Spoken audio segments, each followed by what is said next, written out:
Good morning student, আমি সুমন শেখ। আমার smart solution চ্যানেলে তোমাদের সকলকে স্বাগত। এখানে অল টাইপস অফ কম্পিটিটিভ এক্সামের জন্য ইংরাজি বেসিক থেকে অ্যাডভান্স লেভেলে শেখানো হয়। আজকে যেটা আমাদের ক্লাস হবে সেটা হচ্ছে 2000 সাল থেকে 2023 সাল পর্যন্ত এসএসসিতে যে সমস্ত ইডিয়ম এবং ফ্রেজগুলো মানে এসেছে সেগুলো আলোচনা করা হবে। আজকে যেটা হবে সেটা হচ্ছে পার্ট 1 1 থেকে 20টা। ঠিক আছে, চলো।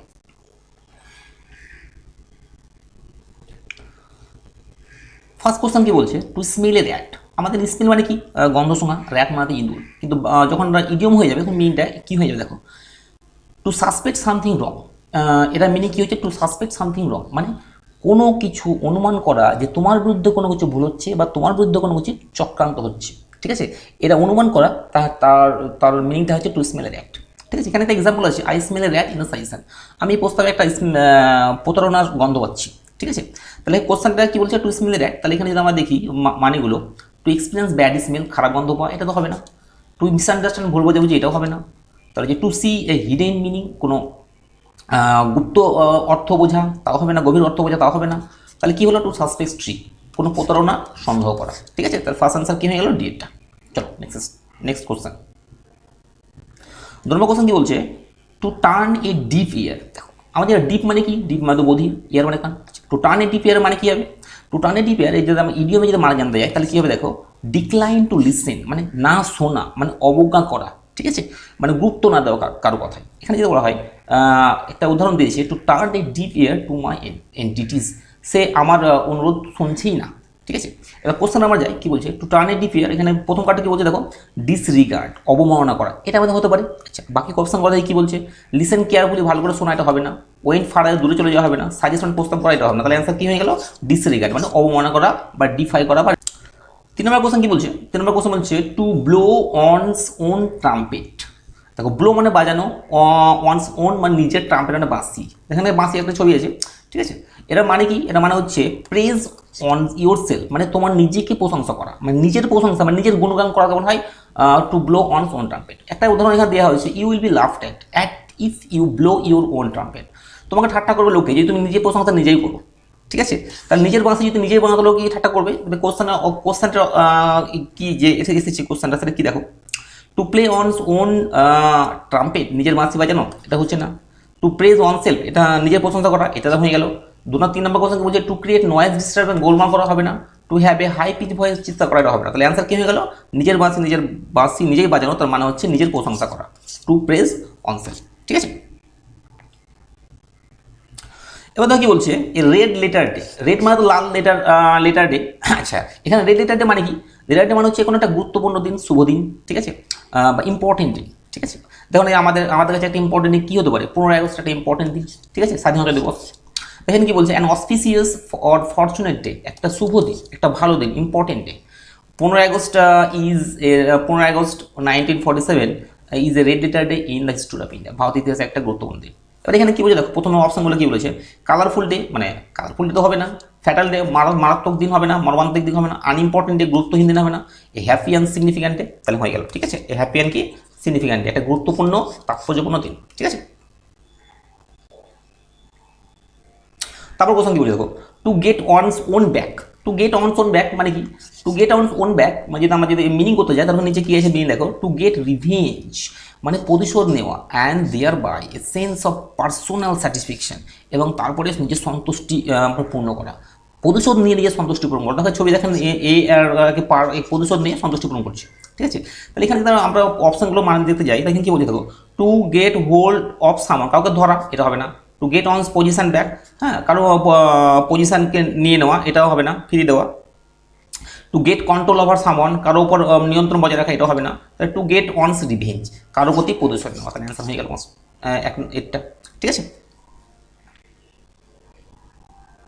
তারপর কোশ্চেন গিয়েছে দেখো, এ ডার্ক হর্স। ডার্ক মানে আমরা যে কালো জানি, অন্ধকার, আর হর্স মানে ঘোড়া। কিন্তু যখন এটা ইডিয়ম হয়ে যাবে তখন মানে কি হয়ে যাবে দেখো, an unknown and unexpected winner, একটা অপরিচিত এবং অপ্রত্যাশিত উইনার মানে এমন একজন ব্যক্তি যাকে ভাবা যায়নি সে হয়তো কিছু একটা করবে, সে এমন একটা কিছু কাজ করে ফেলে যে সেটাকে তার কাছ থেকে অপ্রত্যাশিত করা যায় না, এবং সেটা ভালো উইনার মানে সেই প্রশংসনীয় কাজ করে।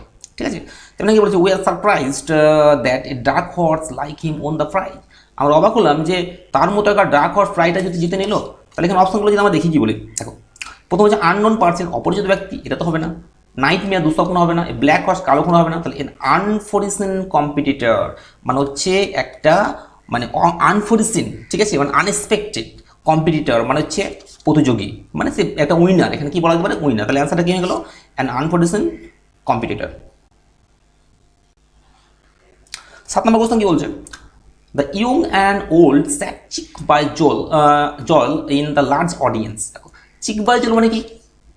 চিক বাই জল মানে আমাদের মিনিং যদি যায়, কি বলছে দেখো, very close to each other, মানে একের অপরে খুব কাছাকাছি থাকা। দেখো দুজনে একে অপরে খুব কাছাকাছি আছে, ঠিক আছে। তাহলে একে অপরের কাছাকাছি থাকা। আচ্ছা, তখন পিপুল leave chick by jowl in the slam area, বস্তি দিয়ে লোকেরা এক খুব কাছাকাছি থাকে। সেটা একটা উদাহরণ দিলাম সাপোজ। আচ্ছা, এবার যদি আমরা কোশ্চেনের মিনিংয়ে যাই, কি উত্তর কি হবে? ইরিটেটেড মানে বিরক্তিকর, এটা হবে না। টাং টাইট মানে হচ্ছে লজা কিছু না বলে যে কথা কম বলে তাকে টাং টাইট বলা হয়। ভেরি ফার মানে অনেক দূরে হবে না। ভেরি নিয়ার মানে খুব কাছে। তাহলে চিক বাই জল মানে হচ্ছে জাওল মানে কি হচ্ছে? ভেরি নিয়ার মানে খুব কাছাকাছি, ঠিক আছে।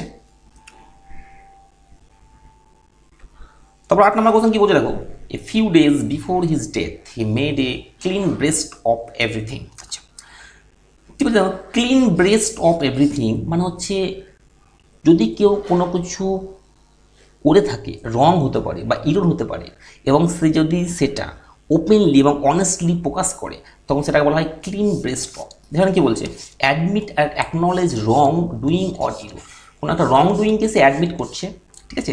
আবার কিছু হতে পারে to speak openly and honestly about, কোনো কিছু ওপেনলি বলা, মানে কোনো কিছু রং করেছে সেটা ওপেনলি বলা, সেটা কি বলছে?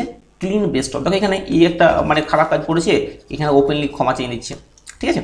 তাহলে এখানে যারা বলছে a few days before his death, তার মৃত্যুর কিছুদিন আগে he made a clean breast of everything, সে সব কিছু মানে পরিষ্কার করেছিল। তাহলে কী হতে পারে দেখো, স্পোক ইল খারাপ বলা তো হবে না, সাফার ভোগাতে হবে না, টুক শার্ট অফ শার্ট খুলে হবে না, কনফেসড মানে কি সে স্বীকার করেছিল, তাহলে অ্যান্সার হয়ে গেল, ঠিক আছে। তারপরে কি বলছে দেখো, বলছে আই অ্যাম ডান ফর মানে কি? ডান ফর মানে হচ্ছে শেষ হয়ে যাওয়া, মানে রুইন্ড হয়ে যাওয়া, ধ্বংস হয়ে যাওয়া, ঠিক আছে। তাহলে এখানে আমরা যে দেখি টু কজ সামন অর সামথিং কোল্যাপস, হ্যাঁ, কোনো কিছুর আমার রুইন হয়ে যাওয়া, শেষ অবস্থা হয়ে যাওয়া, যখন এর অবস্থা খারাপ হয়ে গেছে, ঠিক আছে, রুইন হয়ে গেছে। তাহলে এর রুইন হয়ে অবস্থা খারাপ। তো এখানে যে আমাদের অপশনগুলো দেখি, কোশ্চেন মানে ডান ফর মানে কোশ্চেন করা হবে না, অ্যান্সার উত্তর করা হবে না, রিওয়ার্ডের পুরস্কৃত করা হবে না, রুইন্ড মানে কি শেষ হয়ে যাওয়া, ধ্বংস হয়ে যাওয়া। তাহলে অ্যান্সার কি হয়ে গেল? রুইন। তারপরে কি বলছে, to blaze the trail. To blaze the trail মানে কি? টু ব্লেজ দ্য ট্রেল মানে হচ্ছে কোনো একটা কিছুতে যিনি নেতৃত্ব দেয়, যে কোনো কিছুতে যে নেতৃত্ব দেয় এবং প্রথম হয়, মানে পায়োনিয়ার হয়, প্রথম হয়, অগ্রগামী হয়, এবং অন্যজনকে সে সেটা করার পথ দেখায় আর কি, তখন তাকে বলা হয় to blaze trail. To blaze trail বলা হয়। যেমন to be the first one to do something, কোনো কিছু প্রথম করবে, and to show others how to do it, এবং অন্যজনকে দেখাবে কীভাবে করতে হয়। দেখো এখানে যেমনই প্রথমে যাচ্ছে, তিনজন আছে, প্রথমে যাচ্ছে ই মানে লিডিং করে নিয়ে যাচ্ছে, লিড করছে অ্যাজ এ পায়োনিয়ার। তাই এখানে কি অ্যান্সার হয়ে যাবে? To add a blazer while learning, এটা তো হবে না, ব্লেজার পরা হবে না। সেট আপ ফায়ার, আগুন সেট আপ করা দেওয়া হবে না। টু লাইট এ ট্র্যাক, এটাও হবে না। তাহলে কি যে এ lead the way as a pioneer, বলছে কোনো কিছুকে নেতৃত্ব দিয়ে নিয়ে যাওয়া অগ্রগামী হিসাবে। তাহলে অ্যান্সার কি হয়ে গেল? To lead the way as a pioneer. তারপরে কি জানতে পারছো, all the ventures went to the win, তার সমস্ত ভেঞ্চার্স মানে তার যে উদ্যোগ, ওয়েন টু উইন্স মানে কি? ওয়েন টু উইন্স মানে হচ্ছে তোমার বিলীন হয়ে যাওয়া, মানে শেষ হয়ে যাওয়া, ঠিক আছে, শেষ হয়ে যাওয়া। ইংরেজিতে আমরা কি বলি, কী হবে দেখো, টু বি ডিসিপ্যাটেড মানে কি? বিলীন হয়ে যাওয়া। আর টু বি আটারলি লস্ট মানে হারিয়ে যাওয়া। দেখো এর মানে আটারলি লস্ট অবস্থা, ঠিক আছে, ডিসিপ্যাটেড বিলীন হয়ে গেছে মনে হচ্ছে। দেখো তাহলে এখানে বলে ওয়েন টু উইন, তার সমস্ত উদ্যোগ ওয়েন টু উইন হয়ে গেছে, তারপরে সে তার অবস্থা খারাপ হয়ে গেছে, ঠিক আছে। তাহলে এখানে যদি বলা হয় বিলীন হয়ে যাওয়া, তা কোনটা হবে? বিকাম ওয়েল নোন, তা তো হবে না। Get speed of the win, তাও হবে না। স্প্রেড অল ওভার, এটাও হবে না। ডিসিপ্যাটেড মানে কি? বিলীন হয়ে যাওয়া। তাহলে অ্যান্সার কি হয়ে গেল? ডিসিপ্যাটেড। তারপর তো কি 12 নম্বর কোশ্চেন কি বলছে, at one's wits end. At on wits end মানে হচ্ছে কিংকর্তব্য বিমূঢ় হয়ে যাওয়া। কিংকর্তব্য বিমূঢ় মানে কি? মানে কি করে কি করবে ভেবে পায় না, ঠিক আছে, পারপ্লেক্সড হয়ে যাওয়া, কনফিউজ হয়ে যাওয়া, ঠিক আছে। তাহলে এখানে যে completely puzzled and perplexed, not knowing what to do, সম্পূর্ণরূপে হতভম্ব হয়ে যাওয়া, পারপ্লেক্সড হয়ে যাওয়া, বিভ্রান্ত হয়ে যাওয়া এবং জানতে না পারা কী করবে। দেখুন এই যখন কনফিউজ হয়ে গেছে, বুঝতে পারছে না কী করবে, ঠিক আছে। তাহলে এখানে অ্যান্সার কী হতে পারে, টু বি স্টুপিড, বোকা, তারপরে টু গেট পাজল, অ্যান্সার পেয়ে গেলাম, টু গেট কি পাজল। আর 2 নম্বরে কি বলছে, টু বি ইন্টেলিজেন্ট, এটা হবে না, বুদ্ধিমান হওয়া হবে না, টু হার্ড ওয়ার্ক তা হবে না, ঠিক আছে। তাহলে অ্যান্সার কী হয়ে গেল, to get puzzle.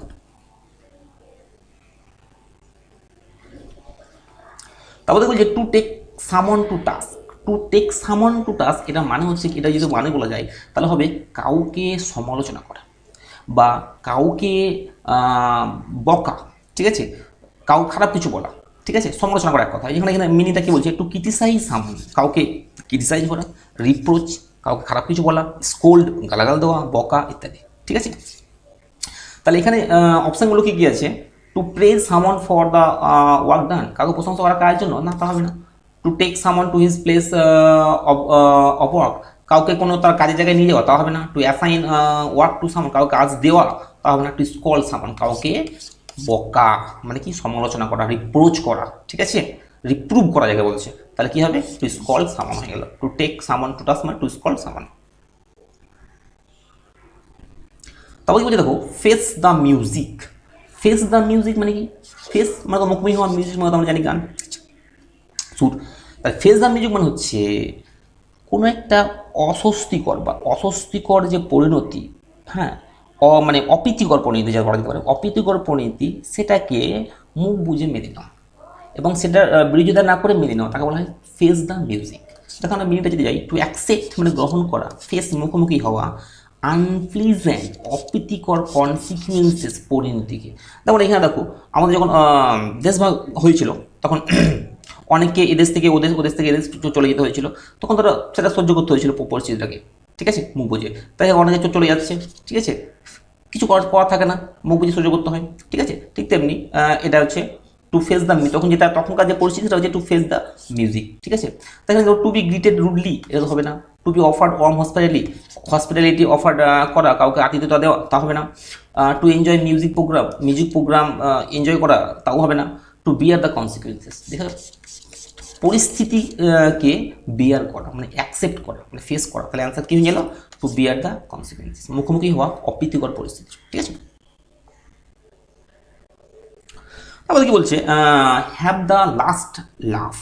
Have the last laugh মানে কি, আচ্ছা, হ্যাভ দ্য লাস্ট লাভ মানে হচ্ছে কেউ যদি তার আগে অনেক ব্যর্থতার পর শেষ পর্যন্ত যদি সফল হয়, তাহলে তাকে যেটা বলা হয় হ্যাভ দ্য লাস্ট লাভ। যেমন যে succeed in the end after some earlier reverses, মানে সফলতা হওয়া কিছু প্রতিকূলতা যেটা আগে ঘটেছে, কিছু আগে প্রতিকূলতার পরে তা সফল হওয়া। যেমন এই হাসছে মানে সফল হয়েছে নিশ্চয়, ঠিক আছে। তাহলে এখানে কি অপশানগুলো কী আছে দেখো, to crack the final joke মারা, তাও তো হবে না। To be victorious at the end of argument, শেষ পর্যন্ত, ঠিক আছে, ভিক্টোরিয়াস হয়ে যাও, আর্গুমেন্টের শেষে ভিক্টোরিয়াস হয়ে যাও মানে কোনো কাজের শেষে জয় হয়ে যাওয়া, এটা হচ্ছে অ্যান্সার হয়ে গেল। বাকি যেগুলো আছে চেয়ারফুল নেচার এগুলো কিন্তু হবে না, তাহলে সি অ্যান্সার হয়ে গেল। টু বিট এ রিট্রেট। টু বিট এ রিট্রেট মানে কি, রিট্রেট মানে হচ্ছে পিছিয়ে যাওয়া। টু বিট এ রিট্রেট মানে হচ্ছে ভয়ে, ঠিক আছে, কোনো বিপজ্জনক বা অপ্রীতিকর পরিস্থিতি এড়াতে ভয়ে পালানো, কোনো বিপজ্জনক বা কোনো অপ্রীতিকর পরিস্থিতি এড়াতে ভয়ে পালানো বলা হয় টু বিট এ রিট্রিট। দেখো বলছে two run away from a dangerous and unpleasant situation, পালিয়ে যাওয়া কোনো বিপজ্জনক এবং অপ্রীতিকর পরিস্থিতিকে এড়াতে, ঠিক আছে। তাহলে এখানে কী হবে দেখো, প্রথমে টু উইথড্র ইন ডিফিট, প্রত্যাহার করে নেওয়া পরাজয়, সেটা কিছুটা হতে পারে, তবে পরে দেখছি কী হবে, ঠিক আছে। To withdraw after scoring a victory, জয় করার পরও প্রত্যাহার করে নেওয়া, তা হবে না। To march back after a ceremonious parade, march back পিছিয়ে যাওয়া, সেরিমোনিয়াস প্যারেড করা, তা হবে না। To run away in fear, ভয়ে পালানো, তাহলে অ্যান্সার কী হয়ে গেল আমাদের, to run away in fear, ঠিক আছে। তাহলে এগুলো হলো না, অ্যান্সার কী হয়ে গেল, two run away in fear, ভয়ে পালানো। তারপরে কি বলছে, we wanted to keep as a surprise for mother but my sister give the game away. Give the game away মানে কি, গিভ দ্য গেম অ্যাওয়ে তার মানে হচ্ছে কোনো কিছু গোপন কিছু কনফিডেন্সিয়াল জিনিস যেটা রিভেল করে দেওয়া মানে প্রকাশ করে দেওয়া, reveal something secret, reveal something confidential matter, ঠিক আছে, কোনো কিছু গোপন জিনিসকে প্রকাশ করে দেওয়া, সেটাকে বলা হয়েছে গিভ দ্য গেম অ্যাওয়ে। এখানে হচ্ছে we wanted to keep the আমরা গিফটটাকে রাখতে চেয়েছিলাম অ্যাজ সারপ্রাইজ হিসাবে ফর মাদার, মায়ের জন্য, but my sister gift the game. কিন্তু আমার মা কী করলো, এই আমার সিস্টার কী করলো, সব ডিসক্লোজ করে দিয়েছে, মানে জানিয়ে দিয়েছে আর কি। ঠিক আছে, সারপ্রাইজ থাকছে না। তাহলে এখানে কী হবে, অ্যান্সারগুলো কী আছে, লস দ্য গেম মানে খেলা হারিয়ে দেওয়া, এটা হবে না। গিভ আউট সিক্রেট, হ্যাঁ গোপন কথা প্রকাশ করে দেওয়া, তাহলে এটা অ্যান্সার হয়ে গেল। বাদ বাকি যে দুটো আছে তো হবে না, উইথড্র ফ্রম দ্য গেম হলো হবে না, তাহলে কী হলো, give out secret.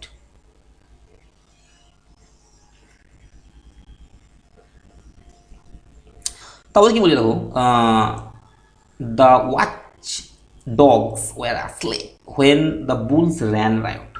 Bull's ran riot মানে হচ্ছে অসংযমভাবে কোনো কিছু করা বা নিয়ন্ত্রণহীনভাবে কিছু করা। ঠিক আছে, যেমন বুল যেমন ছুটে যায় নিয়ন্ত্রণহীনভাবে, বুল যখন ছুটে যায় নিয়ন্ত্রণ থাকে, কোনো নিয়ন্ত্রণ থাকে না, ও কী করবে বুঝতে পারে না, ও চলে যায় নিয়ন্ত্রণ হবে সবকে হাঁটিয়ে। ঠিক আছে, মানে উইথাউট রেস্ট্রেন যাকে বলছে, উইথাউট রেস্ট্রেন এবং কন্ট্রোলহীনভাবে যাওয়া। তাহলে এখানে কি বলছে, বুলস র্যান মানে কি, to act without restrain or control, মানে নিয়ন্ত্রণ না হয়ে কাজ করা, অসংযমভাবে কাজ করা। তাহলে এখানে যে বলছে the dog watch dogs are asleep, watch dog ঘুমিয়েছিল যখন বুলস রানস রাইট, হ্যাঁ যখন অসংযমভাবে কাজটা করে দিয়েছে। ঠিক আছে, তাহলে বিহেভড ক্লেভারলি, এটা চালাকভাবে কাজ করা, এটা হবে না। অ্যাক্টেড উইথাউট রেস্ট্রেন্ট, হ্যাঁ পেয়ে গেলাম, মানে কি অসংযমভাবে কাজ করা। আর বাদ বাকি যে ওয়ান্ডার্ড এমলেসলি, এটা হবে না। হ্যাড বেস্ট টাইম, এটা হবে না। তাহলে অ্যান্সার কী হলো, অ্যাক্টেড উইথাউট রেস্ট্রেন্ট।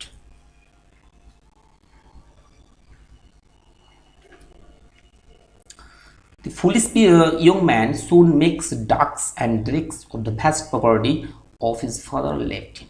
দেখো makes ducks and drakes, makes ducks and drakes মানে কি, makes ducks and drakes মানে হচ্ছে বেপরোয়াভাবে অর্থ বা সম্পত্তি উড়িয়ে দেওয়া, বেপরোয়াভাবে খরচ করা, এগুলো কি বলা হয়, ডাকস অ্যান্ড ড্রেকস। যেমন কি বলছে, টু বিহেভ রেকলেসলি, ঠিক আছে, বেপরোয়া জীবনযাপন করা, আর মিসইউজ অল দ্য রিসোর্সেস, হ্যাঁ রিসোর্সেস সম্পদকে মিসইউজ করা। ঠিক আছে, তাহলে এখানে যদি আমরা অপশন করে দেখি, গিভিং চ্যারিটি, দান করা তো হবে না, স্পেন্ড কাটানো হবে না, ডিস্ট্রিবিউট ভাগ করে দেওয়া হবে না, স্কোয়ান্ডার্ড মানে হচ্ছে অর্থ ব্যয় করা, ঠিক আছে, অপব্যয় করা। তাহলে অ্যান্সার কি হয়ে গেল, স্কোয়ান্ডার্ড। দেখো এই সম্পত্তি অপব্যয় করছে, তার বাবা যেটা রেখে গেছে। ঠিক আছে,